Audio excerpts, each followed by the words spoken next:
चर्चा करते हैं। हरे कृष्ण। तो हम लोग अभी तक चर्चा किए थे नेक्टर डिवोशन चैप्टर 9,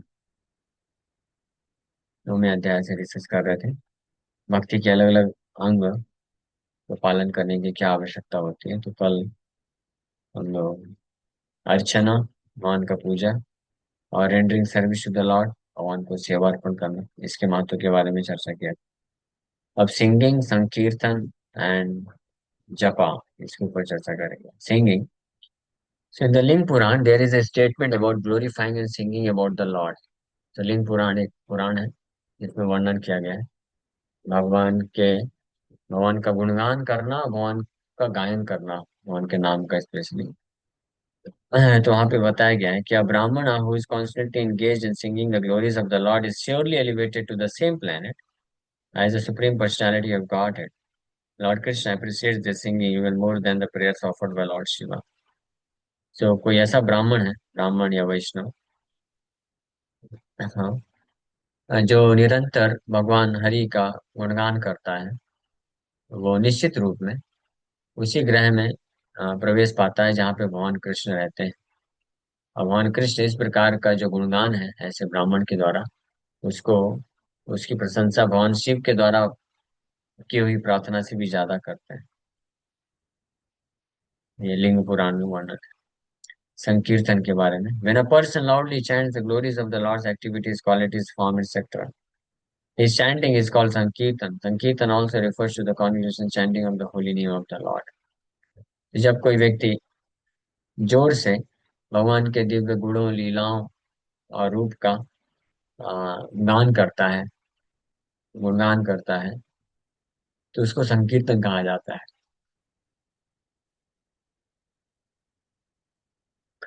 और साथ ही साथ में जब कोई मिल करके भगवान के हरिनाम का कीर्तन करते हैं तो उसको भी संकीर्तन की कैटेगरी में रखा जाता है। So in the Vishnu Dharma, there is a statement glorifying this process of congregational chanting. Vishnu धर्म में ये स्टेटमेंट है भगवान का गुणगान मिल करके करने के बारे में बताया गया है। My dear king, this word Krishna is so auspicious that anyone who chants his holy name immediately gets rid of the resultant actions of sinful activities from many many births. That is a fact. तो विष्णु धर्म शास्त्र में बताया गया है कि भगवान कृष्ण का नाम इतना पवित्र है, ऑस्पिशियस है, कि कोई भी व्यक्ति भगवान कृष्ण के ऐसे नामों का उच्चारण करता है तो वो अपने आप को समस्त प्रकार के अनेकों अनेकों जन्मों के पाप के फलों से अपने आप को मुक्त कर सकता है। ये एक निश्चित रूप में एक फैक्ट है, 100% सत्य। There is a following statement in Chaitanya Charitamrita, Chaitanya Charitamrita में भी बताया गया है, a person who chants the holy name of Krishna once can counteract the resultant actions of more sinful activities than he is able to perform. कि ऐसा व्यक्ति, चैतन्य चरितमृत में बताया गया, ऐसा व्यक्ति जो भगवान के दिव्य नाम, कृष्ण के दिव्य नाम का जप करता है, तो वो अपने हाँ, इतने सारे पापों के फल को न्यूट्रलाइज कर सकता है, नष्ट कर सकता है, जितने वो कर भी नहीं सकता है। इतना पावरफुल है। One name of Krishna has got such ability. A sinful man can perform many many sinful activities, but he is unable to perform so many that they cannot be wiped out by one single uttering of Krishna. जो बड़े पापी लोग होते हैं, अनेकों अनेकों पाप करने में एक्सपर्ट होते हैं, लेकिन वैसा सबसे पापी महापापी व्यक्ति भी इतने सारे पाप नहीं कर सकता है जिसको कृष्ण के एक सिंगल नाम, हरि नाम के द्वारा नष्ट किया जा सके, साफ किया जा सके। हम्म। यानी that is the potential of Christianity of Krishna holy name. Krishna के एक नाम को जप करने का वो शक्ति। अब ये कुछ कंडीशंस होती हैं, उस पे वो शक्ति में से कितना कौन यूटिलाइज कर पाता है वो व्यक्ति पे भी निर्भर करता है। But the potential is there. उस उस उस लेवल तक पोटेंशियल है कृष्ण के एक नाम जप करने की, लेकिन जप करने के वाले व्यक्ति के क्वालिटी पे भी फिर निर्भर करता है कि कौन कितना एक्सपीरियंस कर सकता है। So in the seventh canto, ninth chapter, verse 18 of Srimad Bhagavatam, Maharaj Prahlad offers the following prayers to Lord. My dear Lord Narasimha, if I can be elevated to the position of your servant, then it will be possible for me to hear about your activities.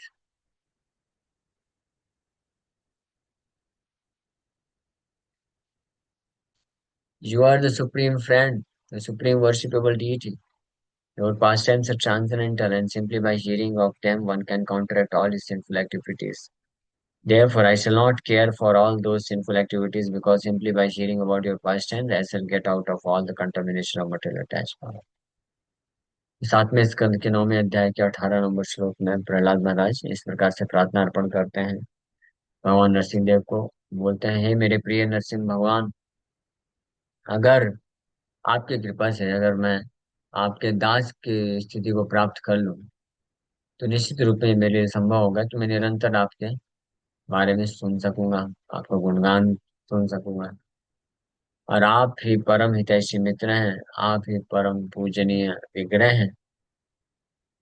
और आपके सारी लीलाएं दिव्य हैं, और उनको सुनने मात्र से व्यक्ति अपने समस्त पाप के कर्मों के फल को न्यूट्रलाइज कर सकता है, काउंटरेट कर सकता है। इसीलिए मैं उन सभी पाप कर्मों के बारे में परवाह नहीं करता हूँ जो जाने अनजाने में मेरे से हो गए हैं, क्योंकि केवल आपके लीलाओं के बारे में, आपके बारे में सुनने मात्र से मैं बड़ी आसानी से उन सभी भौतिक आसक्तियों के ऊपर उठ सकता हूँ। तो फिर वो भौतिक आसक्ति के कारण जो पाप कर्म किए उसके फल की तो क्या ही कहना है। So there are many songs about the Lord's activities. For example, there is the Brahma Samhita sung by Lord Brahma, Narad Pancharatra sung by Narad Muni, and Srimad Bhagavatam sung by Sukadeva Goswami. So if these songs are heard by any person, he can easily get out of the clutches of material contamination. There should be no difficulty in hearing these songs of God. They are coming down from many, many millions of years ago, and people are still taking advantage of them. So why at this time should one not take full advantage and thus become liberated? जैसे भगवान के कार्यकलापों से संबंधित ऐसे अनेकों अनेकों गीत हैं, सॉन्ग्स हैं। जैसे उदाहरण के लिए ब्रह्म संहिता है ब्रह्मा जी के द्वारा, नारद पंचरथ नारद मुनि के द्वारा, भागवतम है सुखदेव गोस्वामी के द्वारा। तो इन सभी गीतों को अगर कोई सुनता है जिसमें भगवान के गुणों का वर्णन किया गया है, तो बड़ी ही आसानी से माया के जो जंजाल है, क्लेशेस है, उससे मुक्त हो जाता है। और भगवान के इन गीतों को सुनने के लिए कोई कठिनाई भी नहीं है, बड़ी आसानी से जिनके पास भी कान है तो बैठ के चुपचाप अच्छे से सुन सकते हैं। तो सुनने मात्र में इतना ये बड़ा फल मिल रहा है। और ये इस प्रकार की जो लीलाएं हैं, ये अनेकों अनेकों लाखों लाखों वर्षों से चली आ रही हैं, और फिर भी आज भी लोग इसका पूरा लाभ उठाते हैं। तो इसीलिए आज के समय में किसी व्यक्ति को इसका पूरा पूर्ण लाभ क्यों नहीं उठाना चाहिए, और ये पूर्ण लाभ उठा करके इस भौतिक संसार से मुक्त हो जाना चाहिए। कहने का मतलब ये है। ये भगवान के जो लीला श्रवण है, इटरनल है, अनचेंजेबल है, और एवर फ्रेश रहता है। ये सनातन है, कभी परिवर्तित नहीं हो सकता है, और हमेशा व्यक्ति को भव बंधन से मुक्त करने के लिए परफेक्ट उपाय के रूप में कार्य करता है। So in the first canto, fifth chapter, verse 22 of Srimad Bhagavatam, पहले स्कंद के 5वें अध्याय के 22 नंबर श्लोक भागवतम के, नारद मुनि टेल्स हिज डिसाइपल व्यास, 1:5:22, जिसमें नारद मुनि अपने शिष्य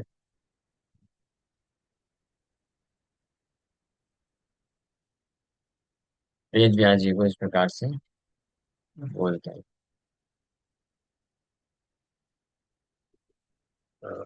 बैठ के बैठ के हो गया 1.5 पॉइंट होस्ट और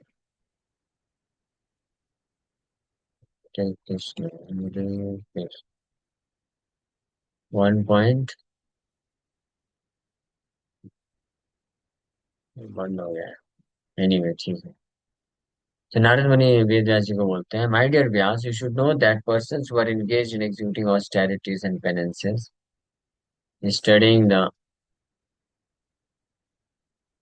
Vedas, performing big sacrifices, chanting the hymns of the Vedas, speculating on transcendental knowledge, and performing charitable functions have for all their auspicious activities simply to gain a place in the association of devotees and chant the glories of the Lord. It is indicated here that chanting about and glorifying the Lord is the ultimate activity of the living entity. Narad मुनि वेद व्यास जी को बताते हैं कि हे मेरे प्रिय व्यास देव जी, आपको ये जानना चाहिए कि ऐसे व्यक्ति जो अनेकों प्रकार की तपस्या, कठिन तपस्या करने में, वैदिक शास्त्र पढ़ने में, अनेकों बड़े बड़े यज्ञ करने में, वैदिक मंत्र उच्चारण करने में, ज्ञान मार्ग अनुशीलन करने में, अनेकों प्रकार के दान देने में लगे हुए हैं, लगे रहते हैं अपने और देयर ऑस्पिशियस एक्टिविटीज, अपने शुभ कार्यों को पुण्य प्राप्त करने के लिए, तो वो वास्तव में ये सब करते हैं अल्टीमेटली, अंततः भक्तों के संग में आकर के भगवान के दिव्य नाम का उच्चारण, गुणगान और उनकी महिमा का कथा श्रवण कीर्तन करने के लिए, यही अल्टीमेट, यही एंड रिजल्ट, यहीं पे वो आके पहुंचने वाले हैं। जो लोग भी बड़े सीरियस से गंभीरता के साथ अनेकों अनेकों जन्म, एक जन्म बस नहीं, अनेकों अनेकों जन्म में बहुत कठिन तपस्या, वैदिक अध्ययन, बड़े बड़े यज्ञ, वैदिक मंत्र का उच्चारण, ज्ञान मार्ग का अनुशीलन, अनेकों दान दक्षिणा, ये सब जो भी करते हैं, तो उसका एंड रिजल्ट क्या होता है कि फाइनली वो यहाँ तक पहुंचते हैं, भक्तों का संग प्राप्त करते हैं और भगवान के दिव्य नाम रूप गुण लीलाओं का कथा श्रवण कीर्तन करते हैं, जैसे अभी हम जो लोग कर रहे हैं। भागवतम से चैतन्य चरितमृत से हम भगवान के दिव्य गुणों का गुणगान कर रहे हैं और सुन रहे हैं। तो जो भी इसको करता है या ऐसे गुणों का गान करता है जो सुनते हैं, तो इसका मतलब वो बड़े सिंसियरिटी के साथ, गंभीरता के साथ उन्होंने पूर्व जन्म में ये सारे अलग अलग प्रकार के वैदिक वर्णाश्रम धर्म के कर्तव्यों का पालन कर चुके हैं। ये इससे एक अंडरस्टैंडिंग मिलती है। ये नारद मुनि वेद व्यास जी को बोलते हैं, पहले स्कंद के 5वें अध्याय के 22 नंबर श्लोक। तो ये था संकीर्तन के बारे में। तो आज हमने सिंगिंग और संकीर्तन के बारे में हमने ये। अभी नेक्स्ट है जपा। जपा जिसको बोलते हैं चैंटिंग अ मंत्र और him softly and slowly is called जपा, एंड चैंटिंग द सेम मंत्र लाउडली इज कॉल्ड कीर्तन। जब किसी मंत्र का सॉफ्ट तरीके से उच्चारण करते हैं तो उसको जप कहा जाता है। जैसे हम लोग हरे कृष्ण महामंत्र जप करते हैं, तो बीटबैग में जब लेके जप करते हैं, हरे कृष्ण कृष्ण कृष्ण हरे हरे, हरे राम राम राम हरे हरे, तो सॉफ्टली किया जाता है, इसको जप बोलते हैं। जब इसी मंत्र को कोई जोर से करता है तो उसको कीर्तन बोलते हैं। For example, uttering the mahamantra Hare Krishna Krishna Krishna Hare Hare, Hare Ram Ram Ram Hare Hare, very softly, only for one's own hearing is called japa. अपने खुद को ही केवल सुनाई दे तो ऐसे नाम उच्चारण को जपा बोलते हैं। चैंटिंग द सेम मंत्र loudly for being heard by all others is called कीर्तन। लेकिन अन्य सभी के द्वारा सुना जाए ऐसे महामंत्र का जप, उसको कीर्तन कहते हैं। द महामंत्र कैन बी यूज फॉर जपा एंड कीर्तन ऑल्सो। व्हेन जपा is practice it is for personal benefit of the chanter, but when kirtan is performed it is for the benefit of others who may hear. So जपा व्यक्ति अपने personal benefit के लिए करता है, इसलिए जब हम मंत्र जप करते हैं तो वो जप तब कहलाता है जब हम इतना जोर से बोले कि केवल हमको सुनाई देना चाहिए, पर्सनल बेनिफिट के लिए, और उसमें पूरी तरह से एब्जॉर्ब होकर हम करते हैं, उसको जप बोलते हैं। जब इसी मंत्र को जोर से कोई बोलता है, हरे कृष्ण कृष्ण कृष्ण हरे हरे, हरे राम राम राम, तो ये कीर्तन कहलाता है, जिसमें उस व्यक्ति को भी बेनिफिट होता है और अन्य लोगों को भी बेनिफिट मिलता है। ये जप और कीर्तन में अंतर है। So in the Padma Puran, there is a statement for any person who is chanting the holy name either softly or loudly, the path to liberation and even heavenly happiness are at once open. तो पद्म पुराण में वर्णन किया गया है कि कोई भी व्यक्ति जो भगवान के पवित्र नामों का जप या तो जोर से करता है या तो सॉफ्टली करता है, यानी या तो जपा करता है या तो कीर्तन करता है, तो ऐसे व्यक्ति के लिए जो है मुक्ति का मार्ग खुल जाता है, और यहाँ तक कि स्वर्ग के सुखों का मार्ग भी इमीडिएटली ओपन हो जाता है। ये पद्म पुराण में बताया गया है। नेक्स्ट है सबमिशन है। सबमिशन मतलब समर्पण कर देना। इसके बारे में हम लोग कल चर्चा करते हैं। Okay, thank you very much. Hare Krishna. Hare Krishna. किसी का कोई प्रश्न है क्या?